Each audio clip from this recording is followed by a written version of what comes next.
하나님 말씀은 사도행전 12장 1절에서 5절까지 말씀입니다. 우리 성경책 좀 다 찾아주시길 바랍니다. 가정에서 사도행전 12장 1절에서 5절까지 말씀입니다. 사도행전 12장 1절에서 5절. 우리 다 같이 한 목소리로 가정에서도 우리 큰 소리로 한번 읽어주시기 바랍니다. 다 같이 봉독하십니다. 그때에 헤롯 왕이 손을 들어 교회 중 몇 사람을 해하려 하여 요한의 형제 야고보를 칼로 죽이니 유대인들이 이 일을 기뻐하는 것을 보고 베드로도 잡으려 할세 때는 무교절이라 잡음에 옥에 가두어 군사 내식인 내 패에게 맡겨 지키고 6월절 후에 백성 앞에 끌어내고자 하더라. 이에 베드로는 옥에 갇혔고 교회는 그를 위하여 간절히 하나님께 빌더라. 아멘. 아멘. 우리가 지금 다 대부분 다 집에만 계십니다. 계신 이유는 코로나 때문에 지금 아직까지는 집에서 모든 걸 해야 됩니다. 미국이 우리가 아는 대로 참 많이 걸렸습니다. 지금 현재 미국이 150만이 넘었습니다. 제일 최근에 업데이트하는 데를 보면 지난주에 제가 한 135만 된다 그랬습니다. 지금은 150만이 넘었고 지난주에 사망자가 한 8만 가까이 조금 넘었다고 그랬는데 지금 9만이 넘었습니다. 우리가 사는 웨체스터도 지금 3만 2천이 넘었습니다. 그러니까 지금 주는 것이 아니라 지금 아직까지는 조금씩 더 이렇게 늘어가고 있습니다. 그런데 이제 제가 코로나 이야기를 늘 먼저 하는 이유는 왜 코로나가 이 땅에 이렇게 있을까? 사람들이 글도 쓰고요, 사람들이 이메일도 보내고요, 뭐 이렇게 하는데 많은 사람들이 하나님 아버지 앞에 범죄해서 하나님이 벌을 주시는 거다. 그 맞는 얘기입니다. 맞는 얘기. 또 우리 인간이 얼마나 연약한지 하나님만 보게 하는 거다. 맞는 얘기입니다. 그런데 이 마지막 시대에 하나님께서 우리에게 이런 코로나 같은 이런 역병이나 전염병을 허락하시면서 내어두는 이유가, 성도 여러분들, 다른 큰 그림을 또 하나 보셔야 되는 게 있습니다. 회개하면 없애줍니다, 뭐 합니다, 이 차원이 아니라 지금 이런 일들이 이제 세상에 이렇게 터질 때는 이런 것들이 가리키는 한 점을 바라보아야 됩니다. 그 점이 무엇입니까? 그러면 우리 예수님의 재림입니다.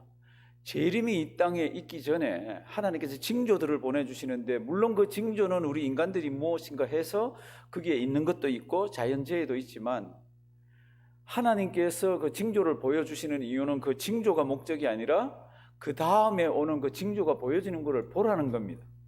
그게 뭡니까? 우리 예수님이 이 땅에 다시 오시는 재림입니다. 우리 누가복음 21장 11절 한번 앞에 나오는 대로 다 한번 보시겠습니다. 누가복음 21장 11절. 예수님께서 마지막 시대에 이런 일들이 있을 것이라고 이렇게 기록을, 성경에 이렇게 말씀을 하시고 기록을 하셨습니다. 우리 다 같이 한번 읽어보시면요, 처처에 큰 지진과 기근과 온역이 있겠고 또 무서운 일과 하늘로서 큰 징조들이 있으리라. 아멘. 처처에 큰 지진과 기근과 온역이 있겠고, 이 온역은 새로 나온 번역은 전염병이라고 되어 있습니다. 이 전염병이라는 거는 한 사람이 걸렸는데 뭐 1년에 한 사람 퍼뜨립니다, 이런 거는 전염병이라고 그러지 않습니다. 전염병은 확 퍼져나가는 것이 전염병입니다. 쉽게 얘기하면 우리 코비드 19 같은 이런 거를 전염병이라고 그럽니다.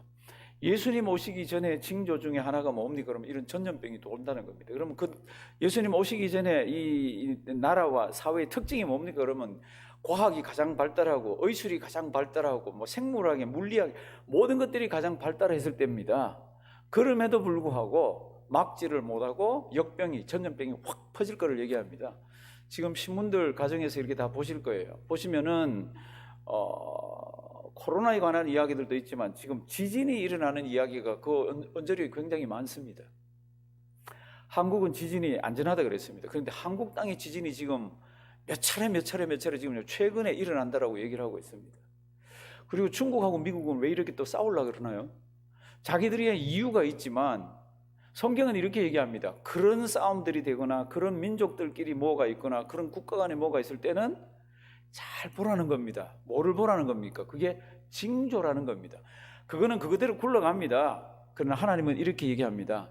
이런 것들이 다 예수님 오기 전에 있는 일이라고. 그러니까 우리가 지금 이런 가운데에서 오늘은 사도행전 12장을 봅니다.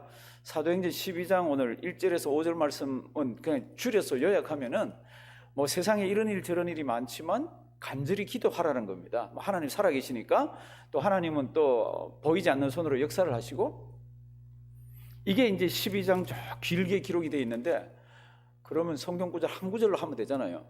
나는 살아있는 여호와다, 너희는 간절히 기도해라, 이러면 될 텐데 하나님께서는 그 상황들을 다 설명을 해 주십니다. 다 기록을 하게 했습니다. 왜 그걸 기록하게 하셨을까? 하나님이 역사하는 현장은 우리 생활 전 영역에 걸쳐서 하나님께서 역사하시려는 것을 보여주는 겁니다. 그러니까 오늘 베드로라는 사람이, 한 사도가 닥친 일을 통해서 우리에게 하나님 살아계심과 교회는 무엇을 해야 되는지를, 그리고 하나님의 능력을 이렇게 보여주십니다. 그런데 이걸 한 줄로 한 게 아니라 쫙 설명이 많습니다. 우리 성경을 제가 펴달라고 그랬는데요, 좀 이렇게 성경책을 이렇게 봐주시길 바랍니다. 우리가 다 아는 이야기입니다. 베드로가 옥에 갇히고 이렇게 쓱 빠져나오게 하는 건데, 12장 1절 성경 보시면요, 그때에 헤롯 왕이 손을 들어, 이 손을 든다는 것은 이런 뜻입니다. 손을 앞으로 쭉 펼쳤다는 뜻입니다. 원래 뜻이. 그게 무슨 뜻인가 하면 아주 시각적인 거죠, 그렇죠? 손을 왜 펼쳤습니까? 사도들 잡으려고, 교회 지도자들 잡으려고. 이게 시각적으로 굉장히 황급하고 속도가 빠른 것을 나타내 줍니다. 그때 헤롯이 손을 들어서 교회 중에 몇 사람을 헤아려 합니다. 이 헤롯이 누굽니까? 이 헤롯은 예수님이 이 땅에 오셨을 때 헤롯 대왕 있잖아요, 그렇죠? 그 헤롯 대왕의 손자입니다.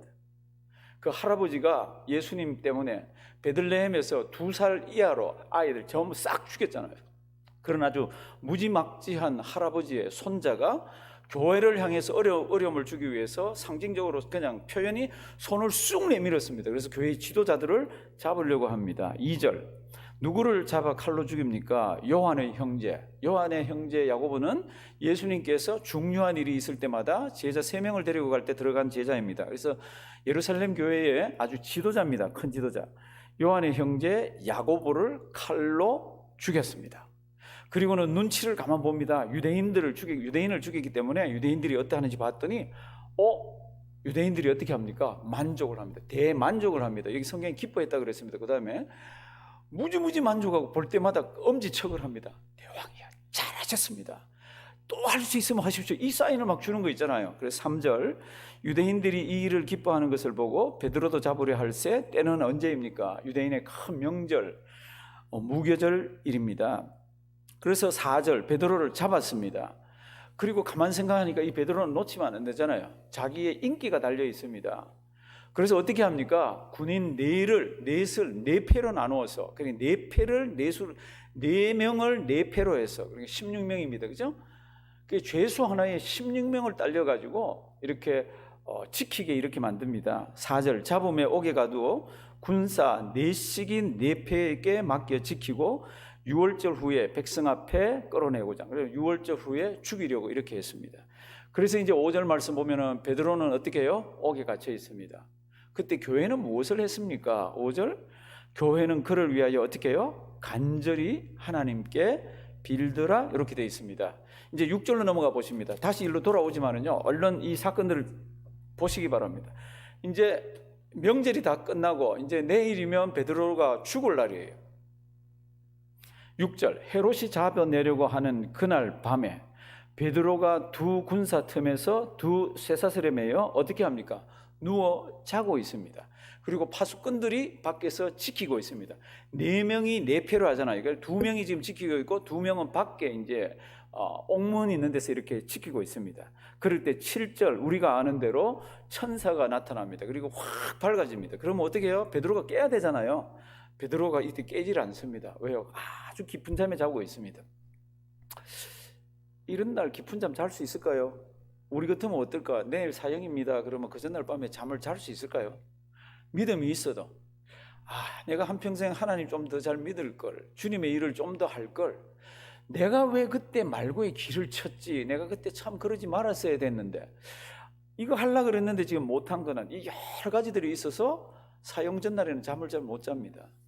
그런데 베드로는 잠을 아주 푹 깊게 잡니다. 그걸 어떻게 알 수 있습니까?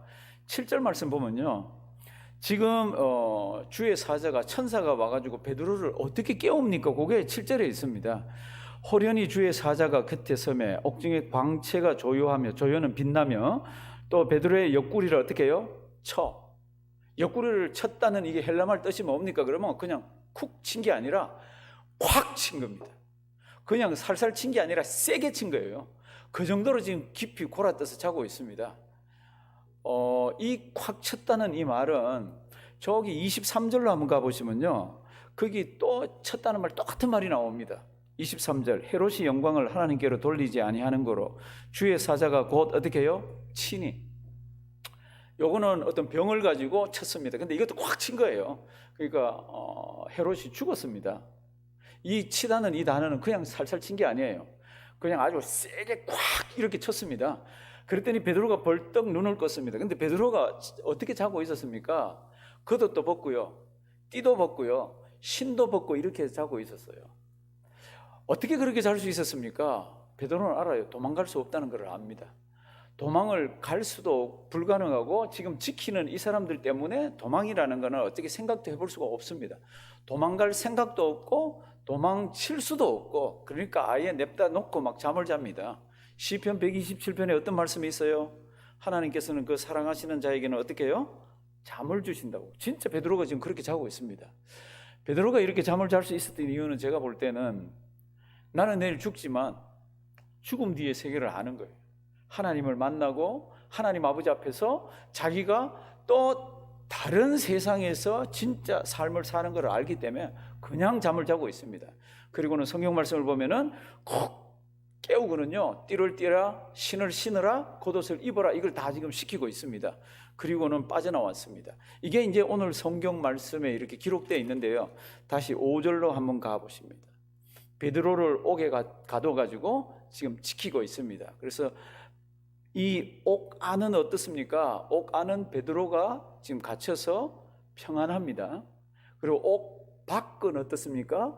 옥 밖에는 교회가 난리가 났습니다. 왜 난리가 났습니까? 뭐 하고 있죠? 교회는 기도하고 있습니다. 이제 5절 지금부터 이제 한번 잘 보시겠습니다. 이에 베드로는 옥에 갇혔고, 이건 뭐 그냥 갇혀서 할 수 없는 거죠. 교회는 그를 위하여 어떻게 해요? 간절히 하나님께 빌더라. 이 간절이라는 말은 의학 용어입니다. 이 간절이라는 말은 누가가 메디컬 닥터잖아요. 누가가 의학 용어를 제가 볼 때는 그냥 이렇게 그 단어를 써야 되겠다고 가져온 거예요. 이 단어는 에크테노스라는 겁니다. 에크테노스. 에크테노스가 뭡니까? 의학 용어로 자기가 가지고 있는 근육을 완전히 한계 상황까지 해서 다 이렇게 늘려볼 수 있는 것. 팔을 한번 쭉 펴보세요. 그러면 팔을 피는데 이렇게 한번 쭉 편 거 아니잖아요. 자기 근육을 쭉 펼 수 있을 때까지. 다리를 한번 끝까지 올려보세요. 그러면 올릴 수 있는 만큼 쭉 이렇게 다 올릴 때. 이제 그 단어를 여기다 씁니다. 교회가 기도를 어떻게 했습니까? 교회가 기도를 맥시멈으로 자기들이 할 수 있는 만큼 다 해서 기도했다는 뜻이에요. 이때 간절이라는 뜻이, 교회가 베드로를 위해서 빌드라고 되어 있는, 간절히 빌드라고 되어 있는 이 간절이가 무슨 뜻입니까? 인간적으로 할 수 있는 모든 에너지를 다 동원해서, 모든 노력을 다 동원해서 최선의 최고로 지금 하고 있는 모습을 가리키는 게 이 간절입니다. 이 간절이라는 것이 성경에 또 다른 곳에 기록이 되어 있습니다. 예수님이 겟세마네 동산에서 밤에 기도를 드리십니다. 그때 머리에서, 이마에서 땀이 뚝뚝 떨어집니다. 이마에서 땀이 뚝뚝 떨어지는 것을 뭐 같다고 그랬습니까? 핏방울 같다고 그랬습니다. 우리 앞에 나올 텐데, 그리고 가정에 우리 지금 컴퓨터에 나올 텐데요. 누가복음 22장 44절. 누가복음 22장 44절. 예수께서 힘쓰고 애써 더욱 어떻게 해요? 간절히. 이때 간절히가 똑같은 단어예요. 에크테노스라는 그 단어를 여기다 씁니다. 그러니까 더욱 간절히 기도하시니 땀이 땅에 떨어지는 핏방울 같이 되더라. 우리 이 성경 다 알잖아요.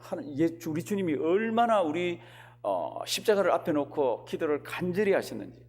그래서 더욱 간절히 기도했더니 이마에서 땀방울이 떨어지는데, 그게 가만 보니까 핏방울같이 보이더라는 겁니다. 그 정도로 우리 주님께서는 기도를 드리셨습니다. 간절이라는 뜻이 뭡니까? 의학용어로 근육을 한계 상황까지 펼 수 있을 만큼 펴는 그것을 표현한다고 그랬습니다. 그러니까 지금 다시 5절로 돌아오시면요, 이에 베드로는 옥에 갇혔고 교회는 그를 위하여 어떻게 해요? 간절히, 어떤 성경은 earnestly, 어떤 성경은 fervently, 아주 간절히, 또 어떤 성경은 without ceasing, 멈추지 않고. 그 교회는, 베드로는 지금 감옥에서 지금 평안하게 지금 이렇게 누워 있기도 하고 뭔가 평안하게 있습니다. 그런데 교회는 뭐 하고 있었습니까? 교회는 그를 위하여 어떻게 기도했습니까? 간절히. 가정에서 저를 따라서 한번 하십니다. 간절히 뜻을 제가 말씀드렸습니다. 근육을 펼 수 있을 만큼 펴는 겁니다. 쭉 펴보세요 할 때 완전히 폈습니다. 기도 간절히 하세요 그럴 때 어떻게 해요? 맥시멈 에포트를 해가지고 주님 외에는 우리 이 문제를 해결해 주실 분이 없습니다. 이렇게 지금 교회가 기도를 하고 있습니다. 우리가 아는 대로 6절부터는 주님께서 천사를 보내서 그를 풀어주는 것을 봅니다. 성경 말씀 이곳저곳을 보면요, 정말로 살아계신 하나님 아버지 앞에 간절히 기도드릴 때 하나님께서 응답하시고 역사를 주신 게 너무너무 많이 있습니다. 열왕기상 18장을 보시면 참 그 열왕기상 18장 앞뒤는 참 어두운 시대입니다. 너무너무 어두운 시대예요. 아합이라는 왕이 다스릴 때 이스라엘 백성들은 너무너무 우상 숭배에 빠졌을 뿐 아니라 그 악한 왕 때문에 아무것도 못하고 있을 때입니다. 그때 엘리야가 나타나잖아요. 엘리야가 나타나서 뭐라 그러죠? 바알 선지자 450, 아세라 선지자 400, 그리고 나 하나 이렇게 해가지고 갈멜산에서 우리 누가 진짜 살아계신 하나님인지 한번 하자고 그러잖아요. 그리고는 우리가 아는 대로 18장에 보면은 이제 850대 1 이렇게 해서 거기에서 제사를 드리고 기도하는 모습이 기록되어 있습니다. 엘리야가 이렇게 얘기합니다. 당신들이 숫자가 많다. 그러니까 먼저 해라. 그러니까 이 사람들이 막 먼저 하잖아요. 아침부터 시작해서 정오 때가 넘어가서 저녁 소제 드리는 시간까지 막 아무리 해도 안 됩니다. 옆에 엘리야가 이들에게 뭐라고 얘기를 하죠? 너희 신이니까 지금 눈 감고 묵상하는지 모르겠다. 너희 신이 지금 외출했는지 모르겠다. 잠깐 나갔는지 모르겠다. 잠깐 주무시는지 모르겠다. 그러니까 깨워봐라 그랬더니 막 피를 나게 하면서 막 펄쩍펄쩍 뛰는데 아무 응답이 없습니다. 그리고는 엘리야가 났습니다. 18장에 보면은 엘리야가 이스라엘 백성들 다 모이라고 그럽니다. 그리고 눈물겨운 그런 성경 구절이 있습니다. 바알 신전은 반짝반짝 빛이 나는데 엘리야의 단은, 여호와의 단은 다 무너져 있습니다. 그래서 성경 말씀을 보면은 여호와의 단을 새롭게 수축을 하고 거기에 제물을 쌓고 물을 붓고 이렇게 하고는 엘리야가 기도하는 것이 18장에 기록되어 있습니다. 엘리야가 기도하는 내용들을 요약해 보면은 아브라함과 다윗과 야곱의 하나님 아버지, 하나님 살아계심과 내가 하나님의 일을 하는 선지자인 것과 하나님의 능력과 이런 것들을 나타내 보여달라 그러면서 간절히 기도를 합니다. 그랬더니 성경이 뭐라고 돼 있죠? 성경이 하늘에서 무엇이요? 불이 확 떨어져서 거기 있는 걸 확 쌀릅니다. 이스라엘 백성들이 난리가 났습니다. 여호와 하나님만 그 하나님이라고 잡아 죽여라. 그리고는 막 죽이는 역사가 나타나고요. 그 다음에 진짜로 엘리야가 하나님 아버지 앞에서 드려야 되는 기도가 있습니다. 그게 뭡니까? 하나님이 비를 주신다 그랬잖아요. 하늘 문을 닫았어. 그래서 18장 42절 말씀을 보면은 엘리야가 비 오기를 위해서 간절히 기도합니다. 어떻게 기도했습니까? 우리 앞에 화면들이 다 나오는데 다 같이 한번 읽으십니다. 아합이 먹고 마시러 올라가니라 엘리야가 갈멜산 꼭대기로 올라가서 땅에 꿇어 엎드려 그 얼굴을 무릎 사이에 넣고 이렇게 기도를 합니다. 얼굴을 땅에 엎드려서 그 얼굴을 무릎 사이에 넣고, 이거 저거 또 해보려고 그랬더니 이거 안 되더라고. 이거 준비하면서도요. 머리를 무릎 사이에 얼마나 간절한지 그걸 막 우겨 넣어가지고 하나님, 하나님 살아계신 거를 또 보여주셔야 됩니다. 하나님 비를 주시옵소서. 그런 기도를 18장에 보면 7차례 나가서 이런 기도를 막 드립니다. 하나님께서 하늘 문을 여시고요, 어마어마한 비를 보내주셨어요. 하나님께서 이런 모습을 보여주셨을 때 그 후대의 사람들이 엘리야는 기도해서 하늘에서 불이라도 떨어져서 이런 일이 일어났을 거니까 우리하고는 다른 차원의 사람, 그는 선지자 뭐 이렇게 할지도 몰라서 야고보 선지자가 훗날에 지금 이 사건을 그 얼굴을 무릎 사이에 넣고 간절히 기도해서 하나님의 응답을 받았던 이 사건을 보고 야고보서 5장에 이렇게 기록하고 있습니다. 5장 우리 컴퓨터 화면에 뜰 겁니다. 우리 다 같이 한번 보시겠습니다. 5장 17절 다 같이 봉독하십니다. 엘리야는 우리와 성정이 같은 사람이로되 저가 비 오지 않기를 간절히 기도한 적 3년 6개월 동안 땅에 비가 아니오고 그 다음에는요 간절히 기도했더니 비가 왔습니다. 사랑하시는 성도 여러분들, 엘리야는 우리와 뭐가 같은 사람? 성정. 이 성정이 뭡니까? 그냥 육신적인 것만 나타나는 게 아니라 원래 뜻은 괴로움도 똑같이 당하는 사람이라는 뜻이에요. 그러니까 좋은 일만 아니라 기쁜 일만이 아니라 괴로운 일을 우리와 똑같이 성도 여러분들, 우리 괴로운 일 당하면은 하나님 살아계실까? 하나님이 지금 이 일을 하시면서 나는 제외됐나? 뭐 이렇게 묘한 생각들을 하는데 그게 아니라는 겁니다. 어려운 일 닥쳐도 하나님은 하나님이고 어려운 일 닥쳐도 우리는 피조물인 피조물이고, 그러니까 우리와 성정이 같은 사람이로되 하늘 문을 닫고 하늘 문을 열었다는 겁니다. 어떻게 해서? 간절히 기도한 적. 오늘 설교 제목이 이렇습니다. 하나님께 간절히 기도하는 교회. 다시 12장 5절로 와보시면요, 이에 베드로는 옥에 갇혔고 교회는 그를 위하여 간절히 하나님께 빌더라, 이렇게 되어 있는데요, 원래 뜻은 이제 앞에는 베드로는 옥에 갇혔거지만 뒷문장의 주어는 교회가 아니에요. 뒷문장의 주어는 기도예요. 성경에서 정말로 이런 성경만은 번역을 좀 잘 해주셨으면 좋은데, 교회는 그를 위하여 간절히 빌더라, 교회가 지금 핵심이 아니라 기도가 드려지더라. 기도가 어떤 기도, 교회가 어떤 기도, 간절히 하는 기도, 어떤 기도, 베드로를 위한 기도, 베드로를 위한 간절한 교회의 기도가 아니면 베드로를 위한 교회의 기도가 간절히 하나님께 올려드려지더라, 이렇게, 이게 원래 문장 뜻이에요. 원래 문장 뜻은 교회가 아닙니다. 무엇이요?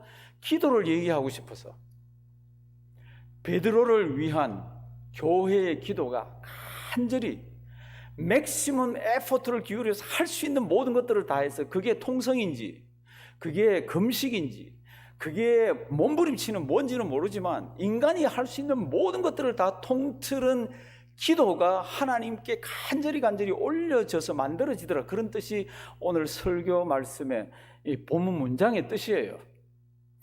사랑하시는 성도 여러분들, 지금 우리가 사는 우리 코로나라 그랬을 때 지금 그래서 이 코로나 빨리 끝나면 좋겠다, 그렇죠. 근데 지진, 화산, 그리고 나라와 나라 사이의 전쟁, 기근, 또 다른 전염병, 말할 수 없는 것들이 쿵쿵쿵 터질 때 하나님의 백성들에게 하나님께 주시는 메시지가 뭡니까?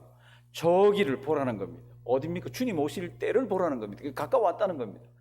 그러면 주님 오실 때 이런 징조들이 나타나면 그러면 어느 정도 가까웠습니까? 그럴 때 우리 다 모릅니다. 이게 그 징조인가? 이게 그 징조인가? 그리고 다 모르는데 확실한 징조가 하나 있습니다. 그게 뭡니까? 우리 가정에서 요한계시록 13장을 다 한번 찾아주시기 바랍니다. 제가 요한계시록 13장 말씀은 많이 드렸지만 성경 말씀을 직접 보시면서 오늘은 좀 보셔야겠습니다. 우리 주님께서, 하나님께서 우리에게 징조들을 보내주실 때 그 징조들이 여긴가 저긴가 긴가민가 하지만 확실한 징조는 몇 가지가 있습니다. 요한계시록 13장을 보면은 처음에 바다에서 한 짐승이 나옵니다. 그 짐승이 사람들도 미혹하고 적그리스도 거짓 선지자들도 이렇게 일으키고 해서 8절 말씀 보면은 죽임을 당한 어린 양의 어디에요? 생명책에 창세 이후로 농명되지 못하고 이 땅에 사는 자들은 다 어떻게 해요? 짐승에게 경배 안 하면 다 죽입니다. 그럼 그때 성도님들은 어떻게 해야 됩니까? 10절. 사로잡는 자는 사로잡힐 것이요 칼로 죽이는 자는 자기도 마땅히 칼에 죽으리니. 다 같이 봉독하십니다. 성도들의 인내와 믿음이 여기 있느니라. 아멘. 이게 무슨 뜻입니까? 이럴 때 지극히 요구되어지는 게 뭡니까? 그러면 성도들의 인내와 믿음이라는 뜻이에요. 원래 뜻이 원래. 그러니까 성도들의 인내와 믿음이 이때 빛을 발한다는 겁니다. 다 절할 때 죽어도 절하지 않는 자들. 그리고 끝나면 좋겠는데 11절. 또 다른 짐승이 쓱 올라오는데 이번엔 땅에서 올라옵니다. 이 땅에서 올라오는데 이거는 어린 양같이 두 뿔이 있습니다. 우리 어린 양은 예수님을 나타내잖아요. 근데 그것처럼 올라오니까 두 뿔도 있고 이러니까 사람들이 속는 거죠. 그런데 저가 먼저 12절, 저가 먼저 나온 짐승의 모든 권세를 그 앞에서 행하고 땅과 땅에 거하는 자들로 처음 짐승에게 뭐하게 합니까? 경배하게 합니다. 그리고는 13절 한번 보십시오. 뭐를 합니까? 이놈이 큰 이적을 행합니다.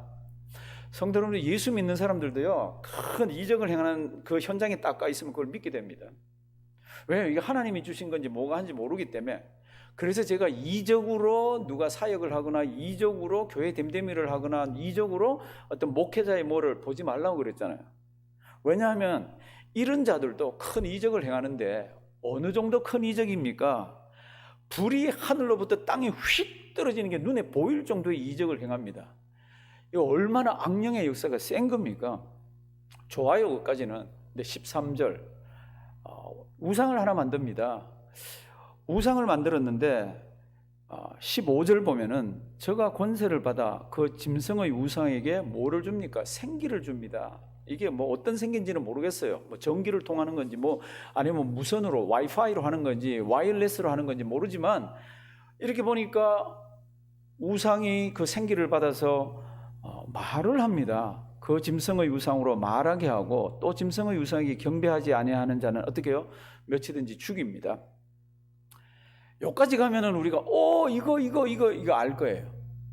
뭐 역병이 왔다, 지진이 왔다, 나라가 이거 뭐 좀 하지만 이까지 와서 지금 말하는 우상이 등장하고 그게 절하지 않으면 다 죽이는 이거까지는 오면 그거 하지만 그 다음 성경 말씀 보면요, 16절 거기에서 끝나는 게 아니라 저가 모든 자, 작은 자, 큰 자, 부자, 빈궁한 자, 자유자, 종. 유대 성경에서 유대인들 머릿속에 지금 모든 자를 이렇게 설명합니다. 큰 자, 작은 자 그러면 모든 자예요. 부자, 가난한 자 그러면 모든 자예요. 지금 이제 그렇게 설명을 하고 있습니다. 자유자, 종 그러면 모든 자예요. 이걸 3번씩이나 강조합니다. 이 세상에 있는 모든 사람에게 뭐를 줍니까? 16절 뒷부분 너무너무 중요한 얘기잖아요. 그 오른손에나 이마에 뭐를 받게 합니까? 표. 성도님들 요거까지 오면 이건 아니지, 이건 알 거 아니에요. 근데 이것이 일어나기 전에 오는 게 뭡니까? 그러면 지금 코로나나 지진이나 화산이나 자연재해나 역병이나 뭐 이런 여러 가지들입니다. 그런데 이런 게 오면서 그 오른손이나 이마에 표를 받지 않게 이렇게 지금 성경은 얘기하면서 그런 게 있을 거라는 겁니다. 그러면서 17절 누구든지 이 표를 가진 자 외에는 뭐요? 매매를 못하게 합니다. 성도님들, 제가 한번 물어보겠습니다. 요한계시록이 언제 쓰였습니까?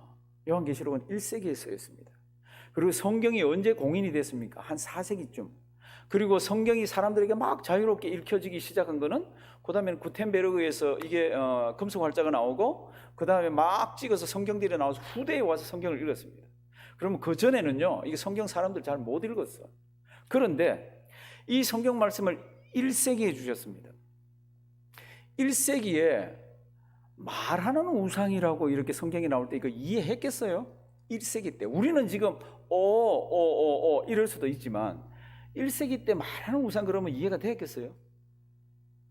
1세기 때 그거를 안 받으면 매매를 못한다 이해했겠어요? 제가 지금 그거 왜 이해 못해요?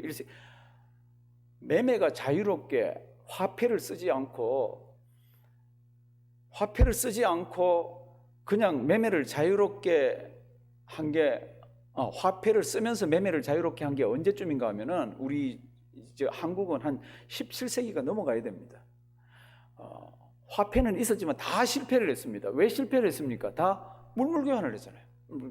유럽은요, 유럽도 마찬가지예요. 유럽도 돈은 있었습니다. 그런데 사람들은 주로 무엇을 했습니까? 주로 물물 교환을 했습니다. 물건만 한 게 아니라 내 노동력을 주고 밥도 얻어먹고 내 노동력과 다른 사람 노동력을 바꾸기도 하고 이렇게 물물 교환을 했어요. 1세기, 2세기, 3세기, 4세기, 5세기, 6세기. 그래, 그거 가지고 매매 못하면 사람들 이해를 못하는 그런 때 하나님께서 주신 거예요. 성도 여러분들, 이 매매를 못하게 하는 것이 가장 치명적일 때가 언제입니까? 그러니까 성경에는 매매를 가지고 이 얘기를 하고 있죠. buy and sell을 하는 것이 언제가 가장 치명적으로 우리 인간 생활에 영향을 미칩니까? 그때가 예수님 오시기 전이라. 우리 코로나 때문에 지금 갑자기 원래 부자지만은 갑자기 부자 된 사람 지금 있죠. 1등으로 올라간 사람. 아마존이잖아요. 왜 그렇죠? 지금 이제 물건을 지금 어디로 사고 있어요? 지금 온라인으로 막 사고 있습니다. 이거를 못하게 하면 사람들 지금 뻥 가는 거지.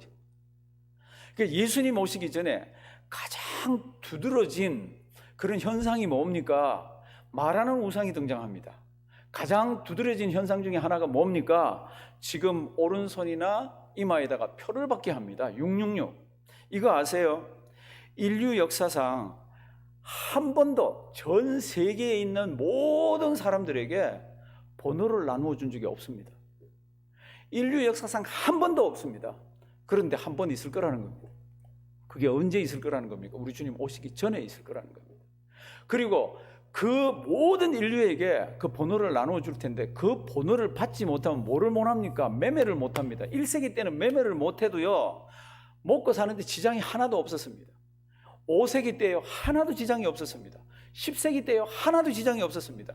언제 지장이 가장 큽니까? 예수님 오시기 전에 이 표를 받지 못하면 목이 꽉 졸리는 거예요. 그러니까 예수님 오시기 전에는 제가 볼 때 모든 교회들은 다 지하로 숨게 되어 있습니다. 지하 교회입니다. 그냥 얘기가 아닙니다. 왜요? 지금 이런 것들이 지금 진행되는데 절 안 하면 다 죽이죠. 표 안 받으면 매매를 못 하죠. 그리고는 뭐 족족 잡죠. 뭐 어떡하라고. 교회는 숨을 수밖에 없습니다. 우리 시대가 지금 이런 시대 앞에서 살아가고 이런 시대를 앞에 놓고 있습니다.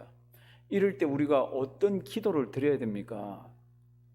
오늘 사도행전 12장은 5절 말씀으로 교회가 이렇게 했다가 아니라 이런 기도가 하나님 아버지 앞에 막 올려지더라. 기도가가 주어라고 그랬습니다. 우리 하나님께서는 너무너무 그런 기도를 우리로 하여금 하기를 원하시고 그런 기도를 받기를 원하시는 거 있잖아요. 그 기도가 뭡니까?